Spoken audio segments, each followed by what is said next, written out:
Hey everybody, welcome back to Northernlion Plays the Binding of Isaac Afterbirth Plus. It's been easy, breezy, beautiful cover girl lately.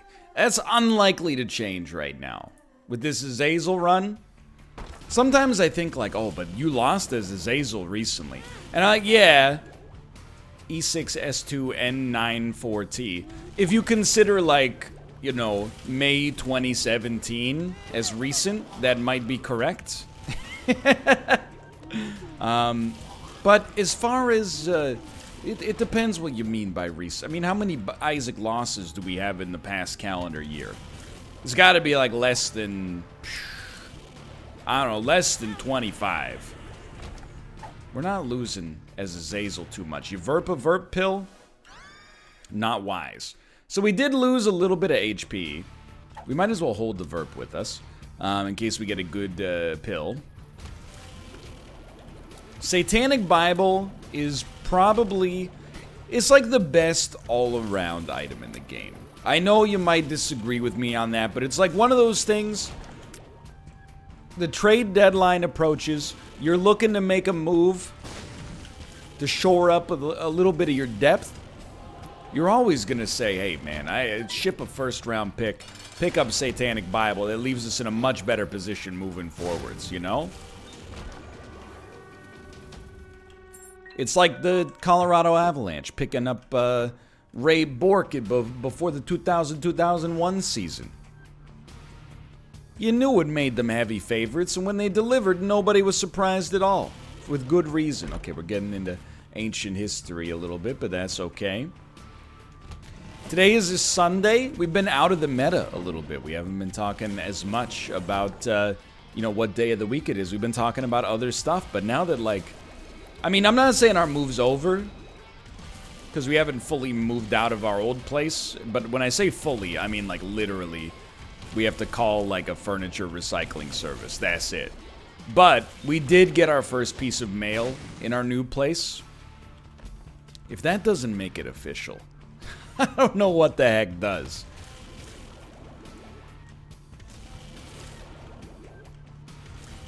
Now, we can be summoned here. We could go to jury duty. We could receive flyers for pizza in the mail. I'm just, largely that's unreasonable, or unrealized, I should say, because, unregionalized, sorry, is what I mean to say. We don't really have pizza in British Columbia. That's, more of an Ontario thing. I grew up thinking pizza was good pizza because everybody in Ontario has had it before in their lives. Once I moved, and then I went back and had some pizza in Toronto, I was like, this is horrible. But don't take it, I'm not saying British Columbian pizza is better than Ontario pizza.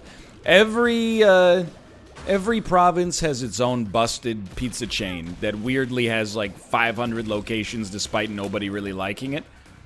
In BC, it's Fresh Slice. They market their pizza as being healthy. It's not healthy. It is probably slightly healthier than your average pizza, but they counteract it by offering it for like $1.25 per slice on Tuesdays, which is the only day that I've ever seen a lineup at a Fresh Slice location. So that's all I'm saying. I'm not trying to be negative about any pizza. Any pizza is pretty good pizza, even if it's been dashed against your door. You know what I mean? Junk mail always is kind of amazing to me. I can't believe it still exists, is basically where I'm at. Because, like, I feel like, you know, my generation and younger, I'm not going to say we're not susceptible to advertising, but I feel like, you know, it's different forms of advertising. Like, influencer-based advertising, yeah, absolutely. If you see someone, you know, whose content you like, and they're like, yo, I've been using HelloFresh for 6 weeks, and, you know, my flatulence has never smelled better. They might give that a second thought. But if I get a flyer in my mailbox that's like, hey, we sell Chinese food, you want to order some? It does not go up on the fridge. We're not living in a 1990s sitcom where we live in an incredible Manhattan apartment despite none of us having jobs, you know? I decide what to order the same way everybody else in my demographic decides what to order. You go on one of the delivery services. I'm willing to take it. Oh, well, worth it.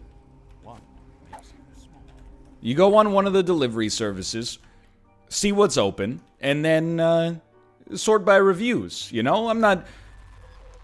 It's a very boomer style of advertising. I definitely did not tell this story because it's a story that's not very remarkable. But like, when we were moving in, there was like a mail carrier, but they weren't a mail carrier. They were like canvassing for their restaurant. And they were walking around to like, you know, all the houses and leaving a flyer up on the door. So I made eye contact with the guy. He made eye contact with me. He walked up, handed me the flyer. I then went inside, opened up the recycling, and threw the flyer into the recycling. I just, you know, I'm sure that at some level it probably does work, you know? People put the flyer up on their fridge. They open up the oven after they're cooking. The food's comically burned. They go, honey, why don't we just order something in?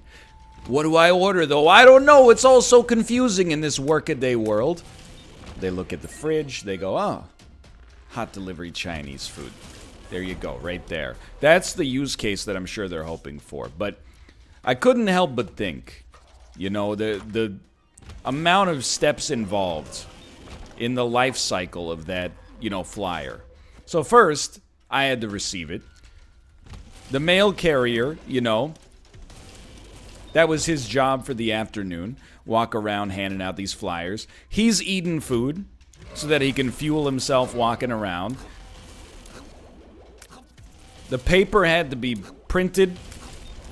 The tree had to grow. They had to design the brochure. They said, no, you got a spelling mistake on the menu. That says ginger beer, not ginger beef. People are going to be really confused. We're going to have a bunch of Australians in our restaurant who are thirsty.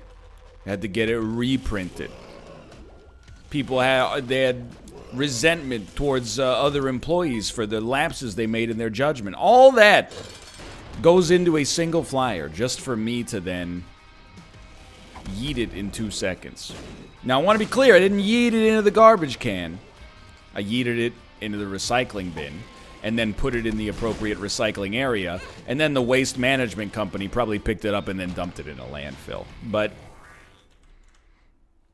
it's so much of human society, at least, you know, in North America, I'm assuming, you know, in a lot of other places as well, goes to essentially willfully producing trash. Now, I do agree with the statement sometimes, one man's trash is another man's treasure. But, like, that's a lot of resources that are, you know, just grist for the mill. Just to try to trick me into ordering a General Tso's chicken from the 15th best restaurant in the neighborhood one time. I mean, I'm not acting like it's some kind of, it's not like a crime against planet Earth. It just seems so needless in the internet era. Like, couldn't you have just taken out like an ad on Facebook or something? You know, you'd get 10,000 impressions from people in whatever postal code. And then Facebook could lie about the number of conversions and thus convince you to re-up your advertising despite the fact that it's not actually giving you any return on an investment. And then later testify at a congressional hearing about this and get a little bit of a fiduciary slap on the wrist despite inflating the view count on their platform for, you know, half a decade. Anyway, I'm not bitter. I'm just saying. Junk mail, it seems it's got to be low conversion on people under the age of 40, right? I don't think I've ever responded, and I know I've said the ignorant opinion, I'm immune to advertising before, but I'm really immune to junk mail. I don't even look at it. Whenever we get mail, stop me if you've heard this one before. You get a big whack of mail. What do? Rifle through it really quick? Riffle through it, I guess.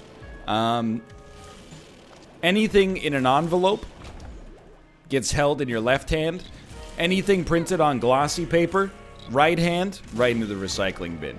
Then on the envelopes, you take a look and you go, okay, you know, this one's from the bank. You know, this one's from our, you know, life insurance company. You know, this one's from our car dealership. This one is, it says, addressed to homeowner. And has a picture of a real estate agent on the front that says, looking to sell your place? Absolutely not. I will, when that time comes to pass, we will do what all millennials do and Google real estate agent city name and pick the one with the highest reviews that matches our budget, okay? That's how advertising works in the year 2019.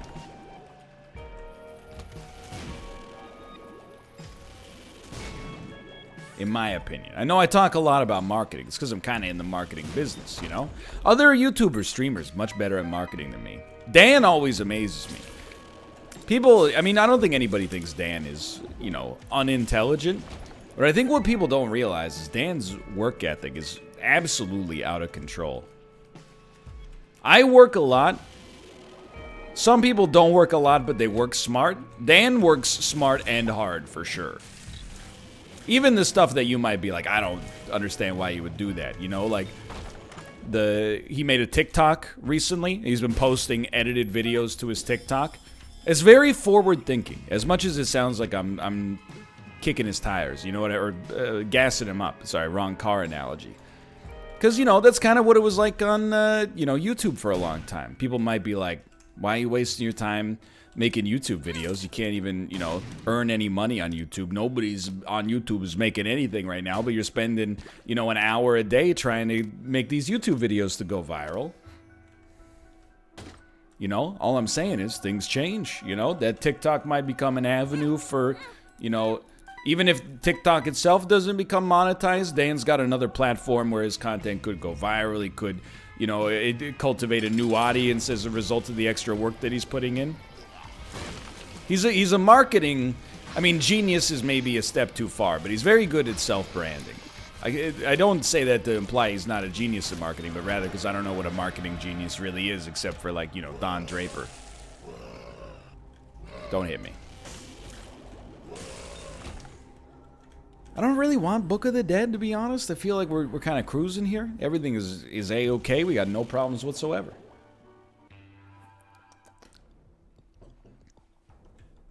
I'm just saying.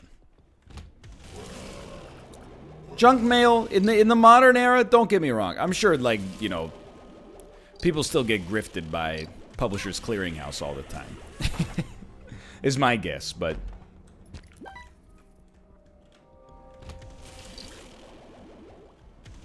like, junk physical mail is just a step up from junk emails. By the way, I have we have different definitions as society. You get what you freaking deserve, etc., of junk mail. Junk mail is sales material you didn't ask for that got sent to your physical mailbox. Junk email is always like Nigerian prince scams. Hey, online pharmacy, you know, buy your insulin here, only it's not insulin, it's paint thinner, you know? But most of the email that I get in my inbox, I would classify as junk mail as well. And I've been slowly, like, unsubscribing to these services, but what'll happen is, you know, you'll buy one thing from a retailer once. If you do it online, they have your email address. Wait, I bought something from Party City once. They've emailed me every day since I bought it. It's just a mass mailer, so don't, like, you know, it's not like they're like, oh, he's a big spender. He bought 6 plastic jack-o'-lanterns in 2013. But for years, every day, they're like, hey, come on down to Party City. It's almost Christmas. Get your Santa Claus costumes. And I'm like, no, Party City. Stop emailing me. I think we're almost getting to the point where the electricity used to send those emails specifically to me, the single quanta of electricity required to get me to see that email, has added up to more cost than what you made on the margin of whatever I bought the one time I bought something there. And don't even get me started, dude. I've flown Air Canada before. By North American airline standards, it's pretty good. They send me 3 emails a week. Hey, treat yourself. Fly to Copenhagen. Who does that? Nobody on Earth. Like a very small percentage of people on Earth. Looking to get away? We've got flights to Wellington, New Zealand on sale for $150 off. The ticket's still $1,400, brother. Who plans their vacation based on sales material they get from a specific airline? That's not how people buy tickets. They decide where to go and then they, you know, Google best time to buy flight, etc., you know? I think that's all junk mail. Sales material you didn't ask for, but just forgot to click, yes, I don't accept you sending me sales material, please. Don't do it like... I don't want to be negative, okay? I don't think I've ever bought anything as a result of getting direct sales email, you know? No one human being could want that much. Is all like could buy that much, really. I get emails from Design by Humans. I don't know. I'm gonna say twice a week. It might be 3 times a week. It might be once a week. But you know, it's somewhere in that vicinity. Design by Humans is an online T-shirt retailer. Nobody's buying that many shirts. I'm sorry to. I don't know. Maybe I will say sometimes my parents, when they shop online, they do open those emails. So maybe it does work on a different type of consumer. And we just left the luck upgrade. But whatever. I'm just like, man. I know it sounds like I'm bitter about it. It doesn't really cost you anything to receive the emails, but I'm just like... I do resent it when I get them. And now, luckily, Google makes it so easy, or Gmail, I should say, makes it so easy to unsubscribe that I don't even have anything to really complain about. I'm just saying. The junk folder does not capture all of the junk. It only captures... They should call it the scam folder. I guess they do call it the spam folder now, but... You know. I consider most of the emails I get to be spam. You know, you buy something at the Home Depot, you give them your email so they can give you an email receipt. You think you're doing a good thing for the planet because you're going paperless. All of a sudden, for the next 10 years, hey, looking to build a deck this weekend? Oh, I live in an apartment building. Well, 2x4s are on sale, 65% off. It's lumber week. And don't even get me freaking started, okay? What just recently passed us by? Black Friday. Okay, I do remember a time before Black Friday existed. But when they invented Black Friday, I thought to myself, okay, that's fine. Another retail holiday, like all the rest. No big deal. Then, where did they spin it out to? Cyber Monday. Okay, I already buy everything online anyway. If you want your whole American Thanksgiving weekend to be dominated by shopping, you can handle the corporeal stuff on Friday and the incorporeal stuff on Monday, I suppose. It's a little ridiculous, but God bless. Went to Canadian Tire to buy, like, lip balm on Thursday. They said, forget Black Friday, it's Red Thursday. Can you just freaking relax? It's getting to the point where it's just madness. We're having some generational, I don't want to call it conflict because that's not the case, but my parents, for my birthday, they were like, hey, we're going to get you these Bowflex adjustable dumbbells. And I was like, you know what? That's a good gift. I could use those. You know, it's not going to replace the need to go to the gym, you know, have access to like a power rack and stuff like that and, you know, barbells and plates. But I do appreciate that's a very thoughtful gift. Thank you. Thus started the shopping excursion to try to figure out where to get them cheapest. My dad said, hey, I saw them on sale for X dollars. Is a Black Friday deal. I go check the website. I'm like, Dad, I'm sorry to tell you this, they're sold out. By the way, the whole time I'm not going, get me these dumbbells, like Veruca Salt from Charlie and the Chocolate Factory. I'm like, you know, hey, you know, I can buy the dumbbells myself when they go on sale. We don't have to get them right away. You know, you guys don't have to give me anything. You know, I'm older now. You don't have to buy me gifts, but they're like, you know, bless them. But they're dead set on getting me the gift, right? Which is nice, don't get me wrong. And they did eventually get it, so I'm not, you know, this is the ultimate first world problem. Oh, my parents took me too long, or took too much of my time to buy me an expensive, you know, fitness-related gift that shows them they care about me. But I'm telling you, I forget sometimes. Honestly, I don't think these are worth it. The Emperor card is more valuable, in my opinion. And let's just pop it right away. I forget what it's like to shop online as a millennial instead of as somebody that was maybe, you know, they cut their teeth in a pre-internet era. The website was like, we're sold out. My mom went, do you want me to call the store to see if they have any units in stock? And I actually said to her, and I think she took only the slightest bit of offense to this, which is deserved. I said to her, what year is it? She says, stop it.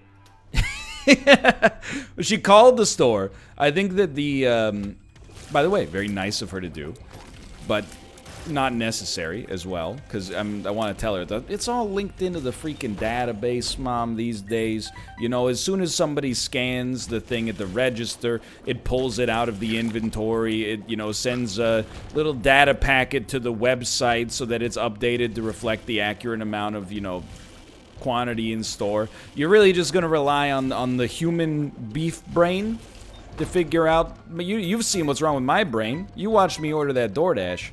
We as a species are not as capable as the robots at this task, at least. Anyway, so she called the store, and then she was like, hey, do you have any of these in stock? And he said, I can't answer that for you, but I can transfer you to someone who can. And then he put her on hold, and that's the end of that story, because she was either forgotten about or maliciously, you know, left unaccounted for, and we ended up buying them from another retailer.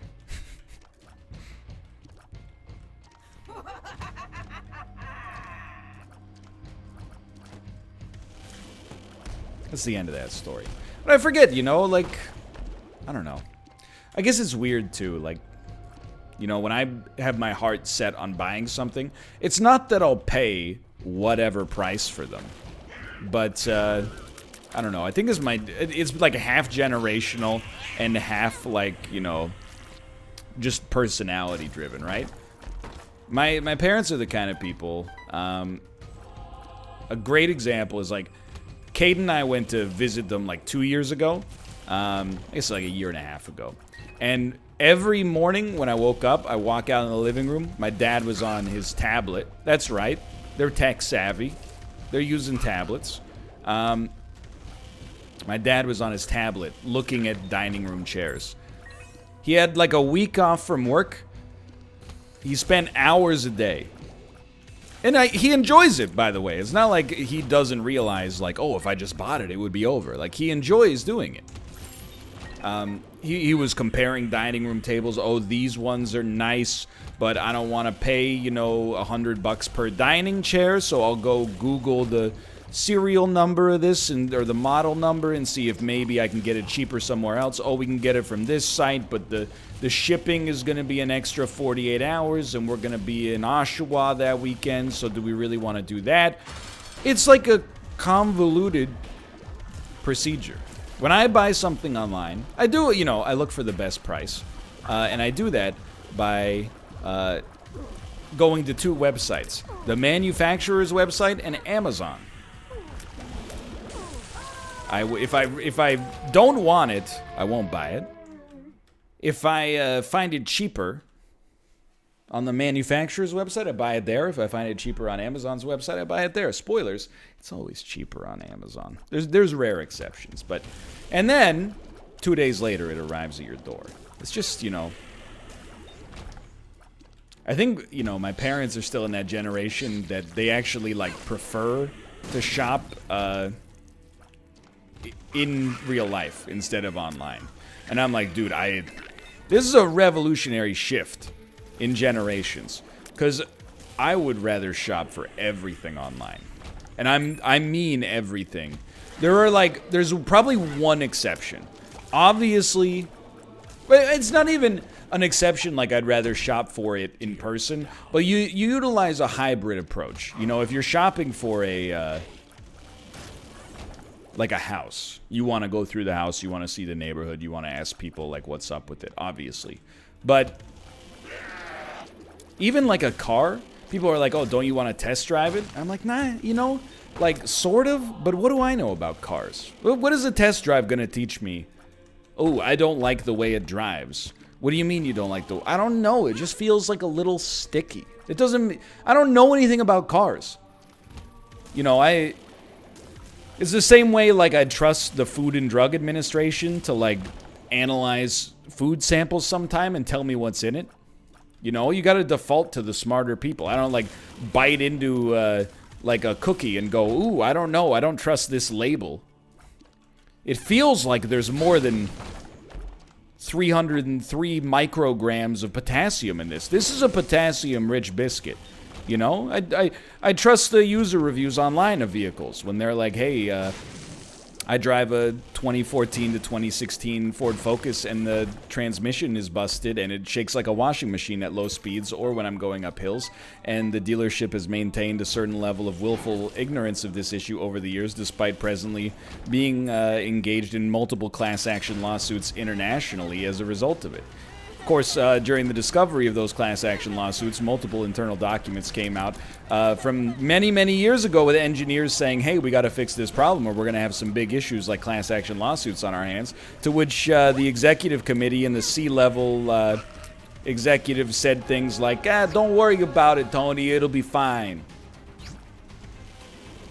Anyway, it's not like anything like that happens on the regular. So all I'm saying is a test drive doesn't teach me anything, because me, the test driver, doesn't know anything to be... I don't even know what to look for. I don't know, the gear shift is too angular. I don't need to know that. I need Car and Driver magazine to tell me, you know, what's... We ran this thing into the crash test dummy scaffolding and people's heads started popping off. So I'm a big acolyte when it comes to the online landscape, don't get me wrong.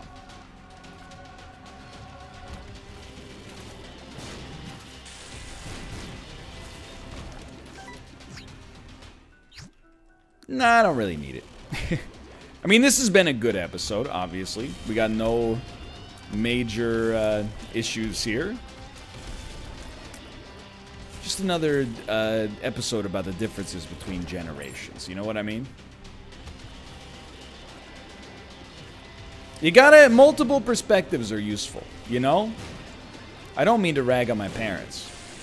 You know, my dad, when he came over, he was like, hey, this is your TV table I heard so much about, right? Your entertainment center that took so long to build and even the delivery people couldn't figure it out. And I said, yeah.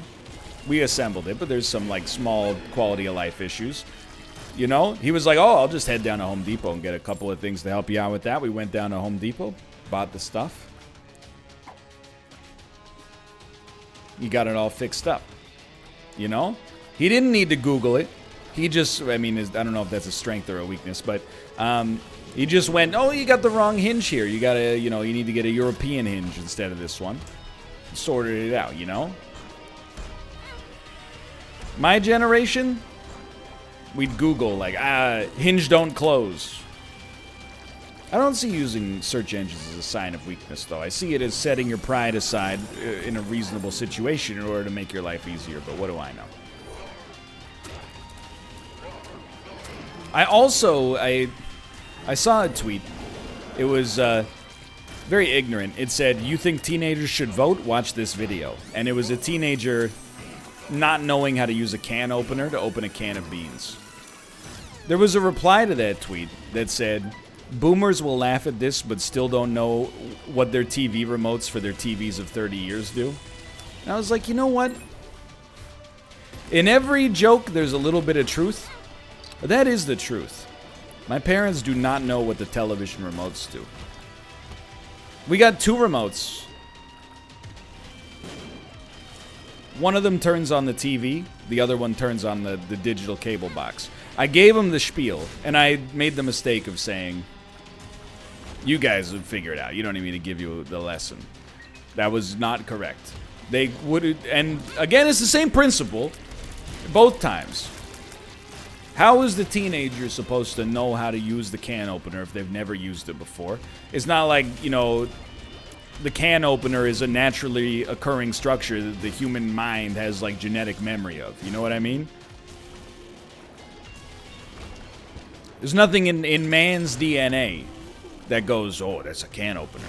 You just simply attach it to the lid and then turn the handle to get access to those delicious bush-baked beans, you know? Doesn't work like that. In the same way, how should my parents know how the TV remotes work? I will admit that. However, multiple times, my dad would, like, turn the TV off and be like, what happened? And I'd be like, I think you pushed the power button. And he's like, I don't think so. Then I push the power button and it turns back on, and he's like, okay.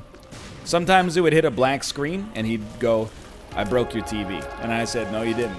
He goes, well, why is the screen black then? I go, we don't get that channel. We need each other, is what I'm trying to say. I'll work the TV, you work the TV table. For now, thanks for watching. Hope you enjoyed it. If you did, click the like button. Obviously, radio, of course, subscribe if you want to see more in the future. For now, thanks for watching. I will see you next time. See ya!